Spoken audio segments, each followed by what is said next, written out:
मित्रों नमस्कार, मैं रणधीर सिंह आज अपने चैनल पर खासकर टीजीटी पीजीटी के जो प्रतियोगी छात्र हैं शारीरिक शिक्षा का जिनको एग्ज़ाम देना है उनके लिए एक खास गेम लेकर आया हूं जिससे अवगत कराऊंगा, जिसके बारे में कुछ जानकारियों को आपके सामने रखूंगा, उससे आप लाभान्वित हों इस उम्मीद और विश्वास के साथ। एक निवेदन है कि जिन लोगों ने चैनल को सब्सक्राइब न किया हो सब्सक्राइब कर लें और अपने उन मित्रों के पास जो शारीरिक शिक्षक बनना चाहते हो, परीक्षाओं की तैयारी कर रहे हो टीजीटी पीजीटी एलटी ग्रेड की, तो उनके तक ये वीडियो ज़रूर शेयर करें और वीडियो कैसा लगा कमेंट करके बताएं।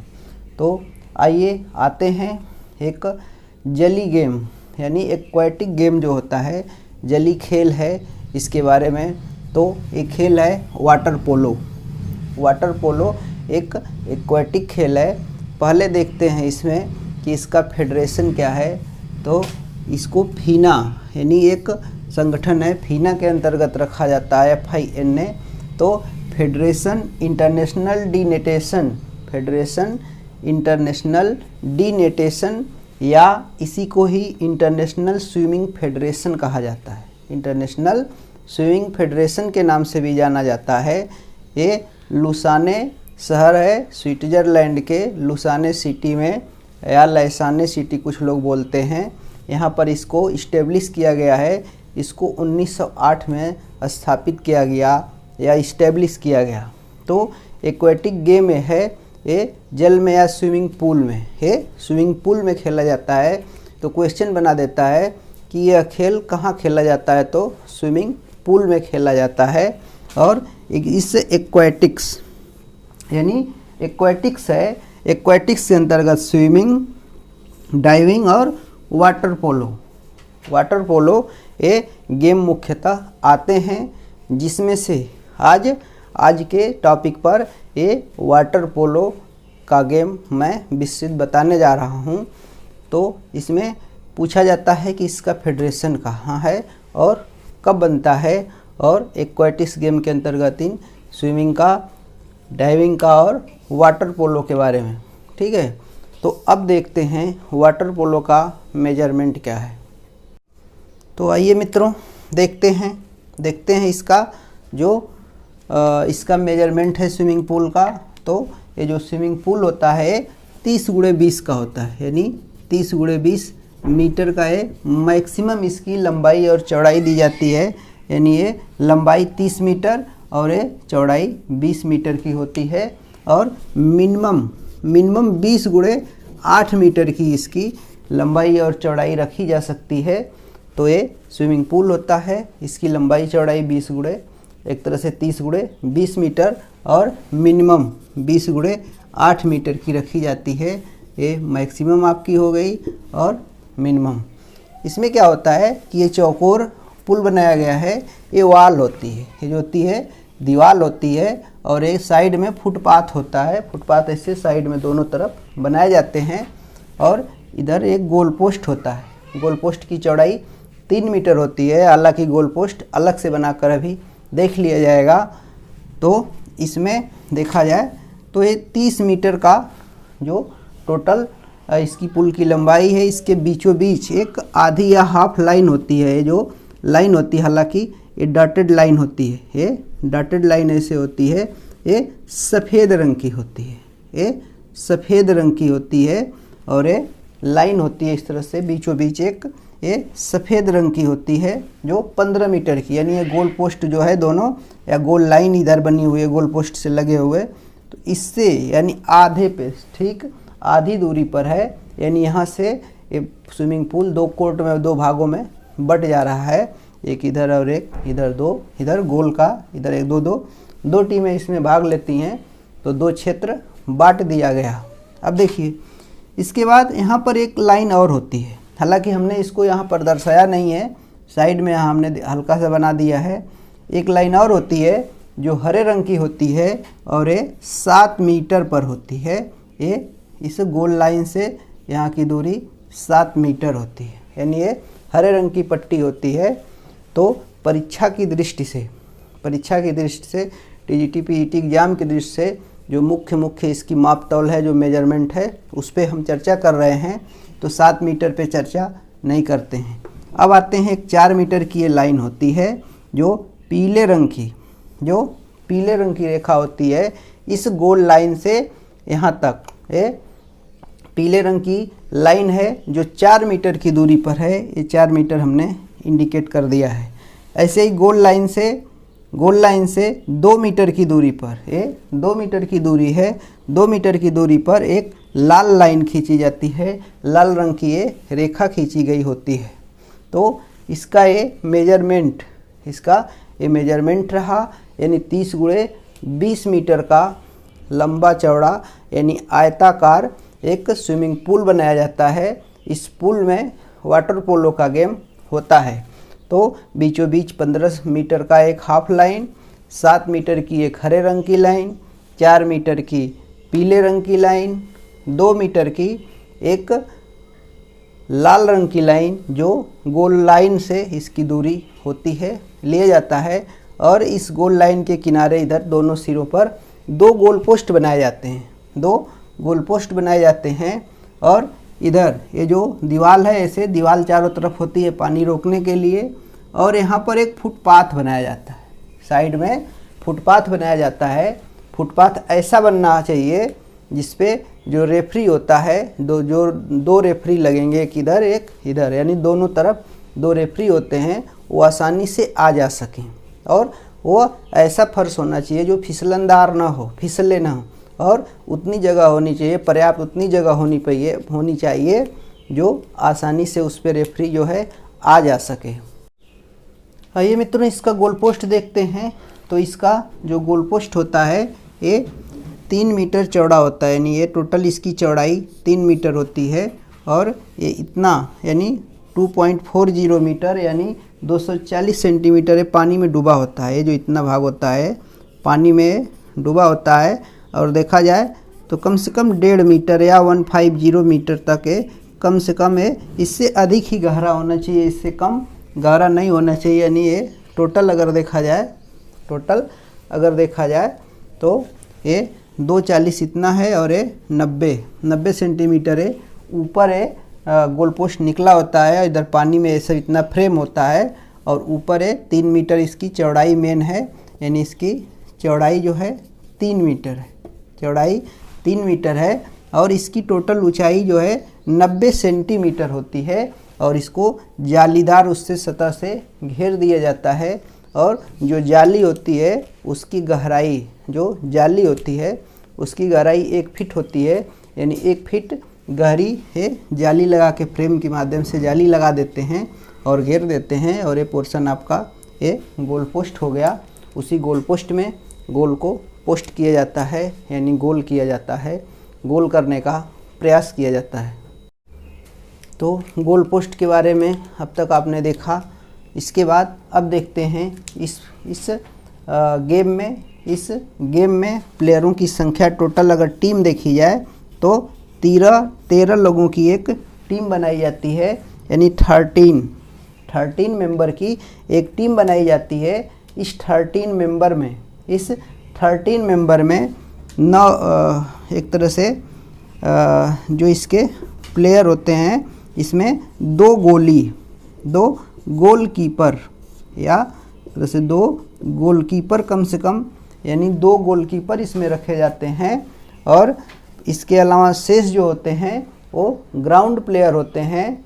और एक बार में 7 प्लेयर इस ग्राउंड कर स्विमिंग पूल में खेलने के लिए उतरते हैं, यानी 7 प्लेयर उतरते हैं। जैसे ये 7 प्लेयर आपके हो गए।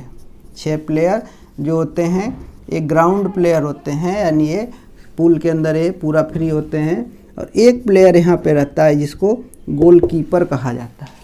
गोलकीपर की पहचान थोड़े से अलग होती है। इसकी जो टोपी होती है, कैप पहनते हैं, कैप जो होती है इसकी 7 नंबर की होती है और रेड कलर की होती है, यानी लाल रंग की इस गोलकीपर की टोपी होती है। इसकी पोशाक अलग होती है थोड़े से, और जो प्लेयर्स होते हैं सबकी पोशाक सेम होती है। उसमें दो टीमें जो होती हैं, एक टीम नीले रंग की टोपी और एक टीम सफ़ेद रंग की टोपी या कैप पहनती है, लेकिन रेफरी जो होता है वो केवल रेड कलर की पहनता है और उसके यहाँ पर साइड में, कैप के साइड में 7 नंबर अंकित किया जाता है। तो इस प्रकार से देखा जाए तो ये गोलकीपर अलग इसकी कैप होगी, रेड कलर की हो गई, और ये 6 प्लेयर या तो इनकी टोपी एक टीम का अगर कि जिस टीम का हो इधर 6-7 और इधर 7, दोनों तरफ 7-7 प्लेयर उतारे जाते हैं, जिसमें 6 प्लेयर जो होते हैं ग्राउंड प्लेयर होते हैं और एक यहाँ भी गोली होगा, उसकी टोपी का भी नंबर 7 नंबर होगा। अर्थात देखा जाए तो 13 प्लेयर हैं 1 से लेकर 7 नंबर तक, 1 से लेकर 7 नंबर तक ये खिलाड़ियों का नंबर होता है, यानी इनके कैप का नंबर होता है। और 7 नंबर जो होता है 1 से लेकर 13 तक कोई नंबर 7 नंबर को छोड़कर किसी भी खिलाड़ी का कोई भी नंबर हो सकता है, लेकिन 7 नंबर जो होता है गोलकीपर का होता है। यानी टोटल इनके कैप की नंबरिंग देखा जाए तो 1 से 13 होती है। एक टीम आपकी सफ़ेद रंग की टोपी पहनती है, दूसरी जो होता है नीले रंग की पहनती है, नीला रंग की पहनती है। ये कैप हो गई। 13 प्लेयर हो गए टोटल टीम में और खेलने वाले 7 प्लेयर हुए। तो इसमें 2 टीमें जो होती हैं दोनों की तरफ उतरती हैं और इसमें देखा जाए तो 7 प्लेयर ही मैदान में खेल रहे हैं और जो होते हैं अतिरिक्त प्लेयर होते हैं। तो अगर देखा जाए तो इसके जो प्लेयर थे ये प्लेयर 7 हो गए, ये प्लेयर इनके 7 थे। 1 से 13 नंबर तक जर्सी पहन रहे हैं और इनका टोपी लगाना सबको अनिवार्य होता है और कमर से लेकर घुटने तक टाइट फिटिंग किए जांघिया एक तरह से नेकर पहनते हैं जो विधिवत टाइट फिट होता है, यानी पानी में तैरने के अनुकूल हो उस तरह का ये नेकर या जांघिया पहनते हैं। और इनमें जो टोपी होती है, टोपी जो इनकी होती है खेल के दौरान अगर खो जाती है तो खेल के लास्ट में इनकी टोपी नंबर के आधार पर पहचान कराई जाती है कि किस प्लेयर की कौन सी टोपी है। खेल के दौरान टोपी नहीं खोजा जाता है, वो खेल का एक तरह से उल्लंघन होता है और ये गेम एक तरह से देखा जाए तो चलता है। अब देखते हैं कि इस गेम को जैसे कोई भी गेम कराना होता है तो ऑफिशियल की ज़रूरत होती है, अधिकारियों की ज़रूरत होती है। तो ऑफिशियल देखते हैं ऑफिशियल कितने हैं, उसके बाद गेम की शुरुआत कैसे होती है इस पे चर्चा करते हैं, इसकी तरफ हम ध्यान लगाते हैं। ऑफिशियल देखने से पहले इसका गेंद के बारे में देख लेते हैं कि इसकी जो बॉल होती है वो इसका भार कितना होता है। तो इसके बॉल का भार 400 से 450 ग्राम होता है, यानी 400 से 450 ग्राम का इसका बॉल होता है। इस बॉल से अगर पाउंड्स में देखा जाए तो 13 से 14 पाउंड्स होता है। और इसका परिधि देखा जाए, बाहर से परिधि देखी जाए, अधिकतर सफ़ेद रंग की गेंद ही प्रयोग की जाती है। तो 68 से 71 सेंटीमीटर इसका एक तरह से परिधि होता है। तो इसकी गेंद हो गई और गेंद जो होती है अधिकतर सफ़ेद कलर की ही बनाई जाती है और इसमें गेम खेल के अंतर्गत काम आती है। दूसरी अब देखते हैं इनके अधिकारियों के बारे में। तो इसमें एक गोल यहाँ पर रेफरी होते हैं जो झंडी लिए होते हैं। तो इनमें झंडी की माप पूछ दिया जाता है, झंडी या पताका होता है, झंडी या पताका लिए होते हैं। तो इनका जो होता है 35 गुणे 20 सेंटीमीटर की ये झंडी लिए होते हैं। 2 तरह की झंडी का इसमें इस्तेमाल होता है, एक सफ़ेद कलर की झंडी और एक लाल कलर की झंडी होती है। तो इन झंडियों का अलग अलग समय पर प्रयोग होता है, आगे इसको बताया जाएगा। तो आइए देखते हैं इसके रेफरी के बारे में। तो रेफरी इनके जो होते हैं अगर देखा जाए तो 2 होते हैं ऑफिशियल। टोटल ऑफिशियल इनके कितने हैं तो उनमें 2 रेफरी होते हैं, यानी रेफरी की संख्या 2 होती है। एक रेफरी इधर, ये जो फुटपाथ बना हुआ है, पथवे बना हुआ है इधर से, और एक इधर से, दोनों तरफ से खेल को संचालित करते हैं और दूसरे जो ऑफिशियल होते हैं उनको गोल जज कहा जाता है। एक इस तरफ की जो गोल पोस्ट है यहाँ पर गोल जो जज होता है, दूसरा इधर की गोल पोस्ट पे एक गोल जज होता है जो खड़ा रहता है और वो देखता है यहाँ पर गोल हुआ कि नहीं, खिलाड़ियों की कंडीशन। जो लाल और सफ़ेद रंग की झंडी लिया होता है। दूसरा एक होता है टाइम कीपर। टाइम कीपर को काम होता है टाइम देखना, समय बताना। और एक जो होता है सेक्रेटरी होता है। सेक्रेटरी पूरा खेल का लेखा जोखा या रिकॉर्ड रखता है। तो अब आते हैं इस खेल की शुरुआत। इस खेल की शुरुआत, एक खेल स्टार्ट कैसे होता है, तो इसमें यहाँ पर जो एक मुख्य रूप से एक रेफरी हैं। यहाँ पर क्या है, रेफरी है। एक रेफरी यहाँ पर है और एक रेफरी यहाँ है। तो ये रेफरी दोनों, इनके हाथ में सफ़ेद और लाल रंग की झंडी मैं बता रहा हूँ, ये लिए होते हैं। तो जब गेम शुरू होता है तो इस गोल लाइन पे 6 या टोटल 7 गोली को लेकर, यानी यहाँ आपका एक गोली हो गया और 2 प्लेयर तो यहाँ रहते हैं साइड में। यहाँ पर गोल लाइन जो होती है इस पे होते हैं। अब 2 प्लेयर जो होते हैं या तो इधर कहीं रह सकते हैं या ये जो गोल लाइन है इस गोली से, गोलकीपर से एक तरह से कम 1 मीटर की दूरी पर यहाँ पर ये खड़े होते हैं। सेम कंडीशन यहाँ पर होती है। ऐसे 2 प्लेयर ये हो गए और एक गोलकीपर हो गया, 2 प्लेयर ये हो गए और 2 प्लेयर कहीं भी खड़े हो सकते हैं, इसी लाइन पे होंगे या तो यहाँ पे खड़े होंगे। तो कम से कम 1 मीटर की दूरी ये गोलकीपर से उनकी होनी चाहिए और एक गोल लाइन से सब लोग लगे होने चाहिए, गोल लाइन पे ही होने चाहिए। इसको अगर इसका उल्लंघन होता है तो जो गोल रेफरी होता है, यहाँ पर गोल जज जो होता है, 2 रेफरी तो यहाँ पर साइड में होते हैं अपना, लेकिन गोल जज जो होता है वो सफ़ेद झंडी दिखाता है। गेम अगर ये अपने स्थान पे सही जगह पे खड़े हैं तो सफ़ेद झंडी दिखाता है और गेम शुरू करने का आदेश क्या सिग्नल देता है। और ये अपनी जगह पे सही से खड़े नहीं हैं तो लाल झंडी का इशारा करता है, फिर इनको अपने जगह पे खड़ा कराया जाता है और दोनों टीमें इस गोल लाइन पे खड़ी हो जाती हैं। इसके बाद यहाँ से एक रेफरी गेंद को उछालता है, यानी गेंद को उछाल देता है। यहाँ पर ये रेफरी खड़ा है और इसने गेंद को उछाल दिया। इस हाफ लाइन या आधी लाइन जो है, बीचों बीच जो लाइन खींची गई है वाइट कलर की है, सफ़ेद कलर की है, इस लाइन के पास गेंद को उछाल देता है। दोनों तरफ से प्लेयर्स आते हैं, गेंद को अपने कब्जे में लेने का प्रयास करते हैं और गोल करने के लिए संघर्ष करते हैं, प्रयास करते हैं। गोल के लिए गेम शुरू होता है। गेम यानी बीचों बीच उछाल दिया गया, संघर्ष जारी हो जाता है। अब इसमें देखा जाता है गेम शुरू होता है। गेम शुरू में जब संघर्ष के दौरान कोई उल्लंघन होता है तो कॉर्नर थ्रो दिया जाता है, फ्री थ्रो दिया जाता है, पेनल्टी शूट दिया जाता है। तो इसमें विभिन्न प्रकार के उल्लंघन होते हैं, इसको नियमों के अंतर्गत देखते हैं। इसके पहले हम बताते चलें कि जो एक तरह से जो गोल जज होता है कॉर्नर थ्रो का एक सिग्नल लाल पताके से देता है। अगर कोई फाउल होता है तो लाल रंग का सिग्नल देता है, लाल झंडी को हिलाता है और वो कॉर्नर थ्रो का इशारा करता है, यानी फाउल को बताता है। और यदि गोल हो जाता है खेल के दौरान, जो टीम गोल करती है तो जो यहाँ पर गोल जज होता है, ये रेफरी नहीं, ये गोल जज होता है। रेफरी जो होता है इधर से देखता है, ये गोल जज होता है। गोल जज गोल होने का सिग्नल, गोल हो जाने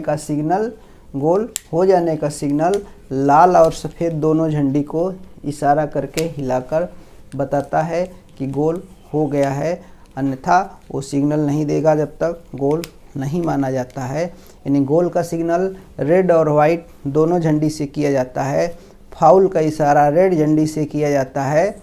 और गेम जब शुरू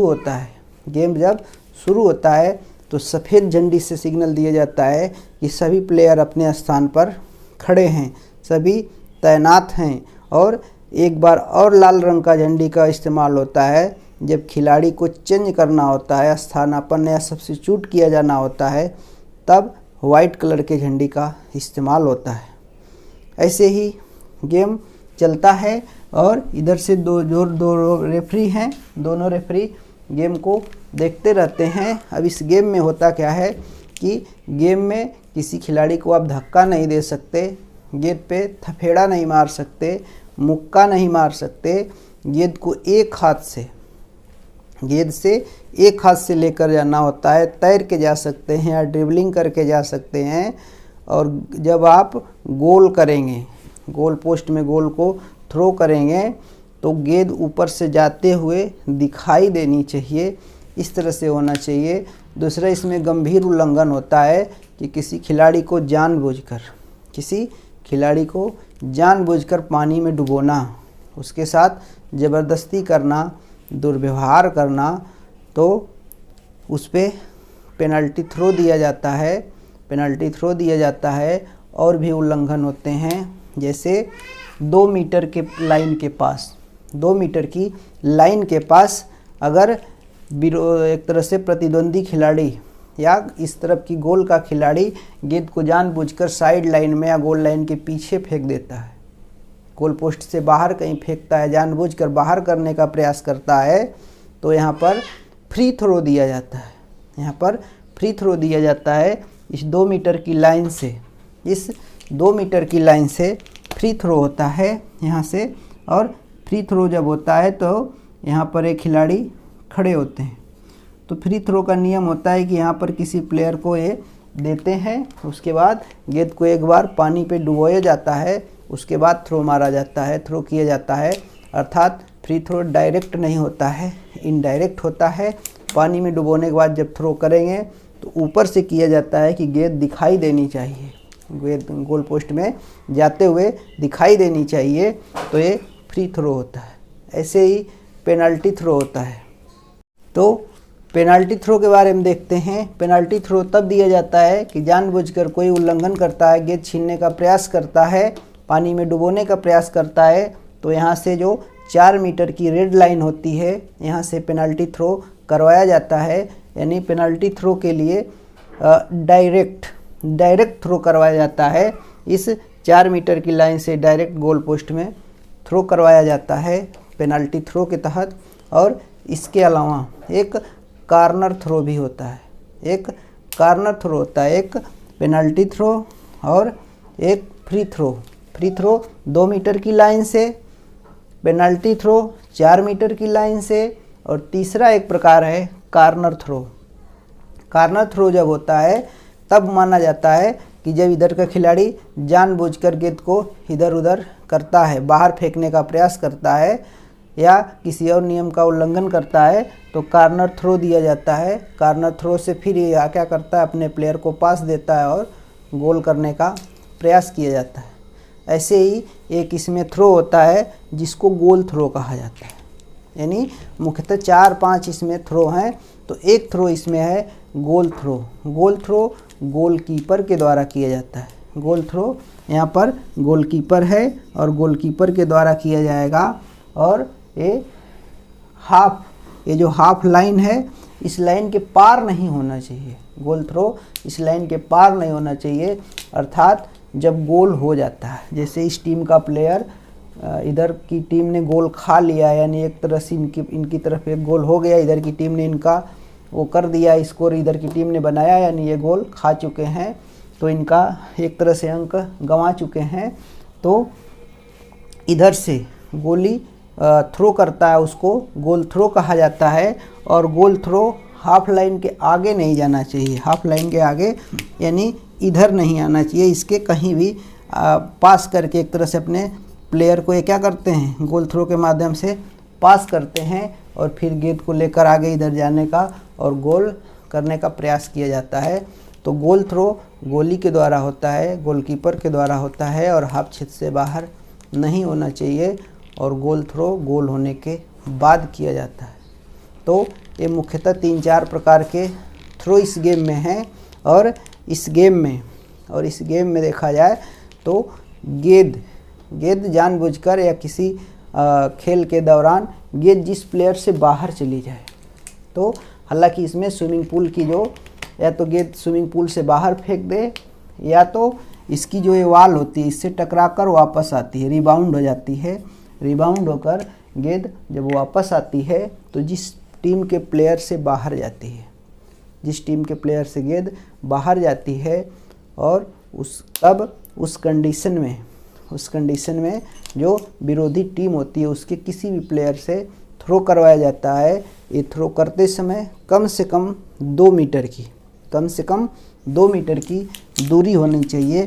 यानी यहाँ पर साइड से अगर थ्रो करता है तो विरोधी टीम यहाँ पर 2 मीटर की कम से कम दूर होना चाहिए। तो 2 मीटर की दूरी होनी चाहिए एक तरह से फ्री थ्रो करते समय, फ्री थ्रो नहीं साइड थ्रो करते समय इसमें 2 मीटर की दूरी होनी चाहिए। फिर से थ्रो करवाया जाता है, थ्रो इन जैसे होता है हैंडबॉल वगैरह में जैसे थ्रो इन होता है ऐसे ही थ्रो इन जैसे कंडीशन बनती है। थ्रो करवाया जाता है, थ्रो करते समय कम से कम 2 मीटर की दूरी होनी चाहिए। तो इसके मेन उल्लंघन हुए कि पानी में जानबूझकर डुबोया नहीं जाना है, गला नहीं दबाना है, धक्का नहीं देना है, मुक्का नहीं मारना है, गेंद से केवल एक हाथ संपर्क में रहेगा। दोनों हाथों से गेंद को पकड़ने का प्रयास या फेंकने का प्रयास या थ्रो करने का प्रयास केवल गोलकीपर करता है। अन्यथा जितने भी 6 प्लेयर होते हैं कोर्ट के, दोनों टीमों के 6 प्लेयर, वो केवल एक हाथ से तैर कर लेकर जा सकते हैं, ड्रिबलिंग के माध्यम से जा सकते हैं, लेकिन दोनों हाथ से गेंद को पकड़ना फाउल होता है, यानी मनाही होती है। इस गेम के नियम का उल्लंघन होता है। तो इस क्रम में देखा जाए तो जो 2 रेफरी थे, 2 यहाँ पर रेफरी, एक रेफरी यहाँ, एक रेफरी यहाँ, एक गोल जज यहाँ, एक गोल जज यहाँ। गोल जज गोल को देखता है, सिग्नल दिख देता है, लाल सफ़ेद और हरी झंडियाँ अलग अलग हैं। गोल होने का सिग्नल लाल और सफ़ेद झंडी से देता है। और इधर का जो रेफरी 2 हैं ये गेम का संचालन करते हैं, गेम को देखते हैं कहाँ पे गेम का उल्लंघन हो रहा है, कहाँ पे फाउल हो रहा है। उस हिसाब से क्या करते हैं कि अपना निर्णय देते रहते हैं। और जब गेम शुरू होता है तो व्हिसिल का प्रयोग इसमें किया जाता है। इस गेम में व्हिसिल का प्रयोग किया जाता है। और जैसे शुरुआत होती जब है तो व्हिसिल बजाकर ये किया जाता है, यानी थ्रो करता है रेफरी, व्हिसिल बजाकर ही बीच में थ्रो करता है। दोनों टीमें इधर साइड में अपना किनारे पे गोल लाइन पे खड़ी होती हैं। और उल्लंघन जब होता है तो थ्रो वगैरह जब करवाना होता है तो व्हिसिल का इसमें सिग्नल दिया जाता है, व्हिसिल का प्रयोग किया जाता है। और देखा जाए इस गेम में तो जो टाइम कीपर है ये टाइम का रिकॉर्ड रखता है और सेक्रेटरी जो है पूरा लेखा जोखा तैयार करता है। और लास्ट में उस लेखा जोखा के रजिस्टर पर रेफरी का साइन अनिवार्य होता है, नहीं तो हार जीत नहीं माना जाता है, यानी लास्ट में रेफरी साइन करता है। तो इसी क्रम में अब देखते हैं कि इसका ड्यूरेशन कितना होता है, यानी हैंडबॉल का वाटर पोलो खेलने का टाइम टोटल कितना होता है। तो इसमें 8 मिनट के 4 क्वार्टर होते हैं। 8 मिनट के 4 क्वार्टर होते हैं। 8 मिनट के 4 क्वार्टर होते हैं। 8 मिनट के 4 क्वार्टर होते हैं। और बीच बीच में ये 2-2 मिनट का गैप होता है। और मध्यांतर में 5 मिनट का होता है। मध्यांतर में 5 मिनट का होता है। ये सब मिनट में है। अर्थात इस मैच में टोटल 32 मिनट यानी 8 मिनट का 4 क्वार्टर होता है। और 8 मिनट का अगर ऐसे देखा जाए, एक सेट 8 मिनट का, 2 मिनट का गैप, फिर दूसरा सेट 8 मिनट का, फिर 5 मिनट का गैप, फिर 8 मिनट का मैच, फिर 2 मिनट का गैप, फिर 8 मिनट का मैच। इस तरह से 32 मिनट का गेम चलता है।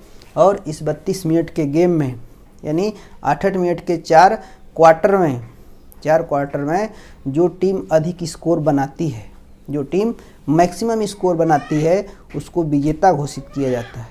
अब आते हैं टाइम आउट पर।